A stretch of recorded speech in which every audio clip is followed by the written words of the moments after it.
Do you consider yourself righteous? After coming to the realization that the Most High expects Israelites and the strangers who choose to join themselves to Israel to obey his laws, statutes, and commandments, I learned about the existence of the 613 laws, though I have not officially verified this number for myself. Initially, I was prepared to follow all 613, but I soon realized that not all are applicable to me, so I set out on a journey to follow what pertains to me. Even before grasping the details, I eagerly shared my newfound knowledge with friends and family, which gradually led to me distancing myself from those who did not follow. I began to see myself as righteous and them as unrighteous. Luke chapter 18, verse 9. And he spake a parable. This is Yeshua speaking. Luke chapter 18, verse 9. And he spake this parable unto certain which trusted in themselves that they were righteous and despised others. 2 men went up to the temple to pray, the one a Pharisee and the other a Publican. The Pharisee stood and prayed thus within himself, Elohim, I thank thee that I am not as other men are, extortioners, unjust, adulterers, and even as this publican. I fast twice in a week, I give tithes of all that I possess. And the publican standing afar off would not lift up so much as his eyes unto heaven, but smote on his breast, saying, Elohim, be merciful to me, a sinner. I tell you, this man went down to his house justified rather than the other. For everyone that exalt himself would be abased, and he that humbleth himself shall be exalted.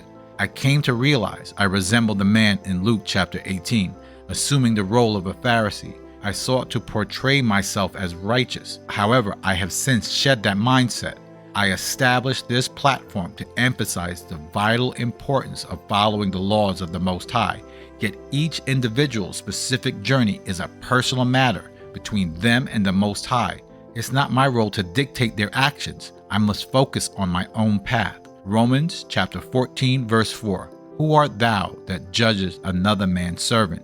To his master he stands or he falls. Yea, he shall be holden up, for Elohim is able to make him stand. Israel is a servant to the Most High, not to each individual or some camp leader or some church leader. Observing leaders within churches and other Israelite organizations, it often appears to be driven by a thirst for power. Many who were once under someone else's authority now seem to believe it's their turn to exert control.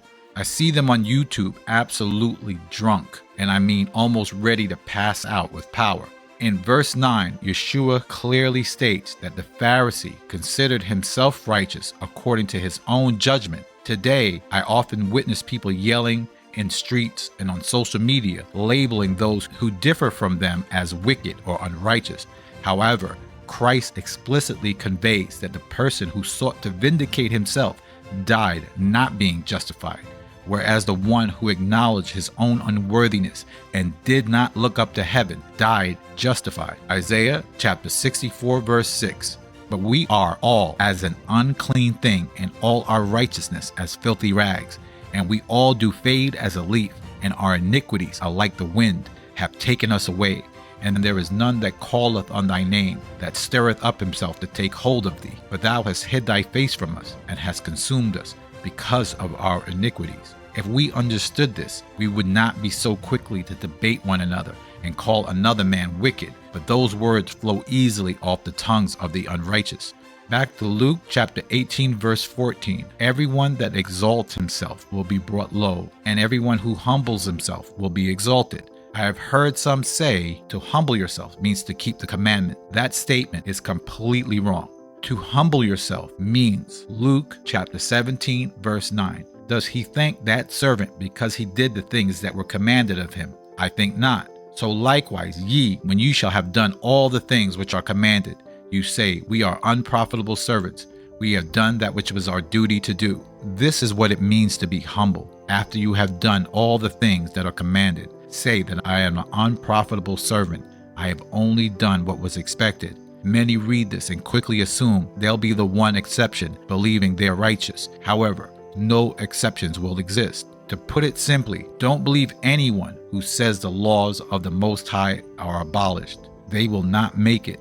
Just like your country, state, county, town, neighborhood, and home you live in all have laws, so does the ruler of heaven and earth. Avoid arguing with irrational people. I recently learned this saying, don't argue with an idiot. Onlookers may not be able to tell the difference. But once you realize that the Most High's laws exist and you embark on the journey to obey them, remember that even your best efforts will fall short. You will need mercy and grace to make it, only attainable through humility. Thank you for watching, and I will see you in the next video.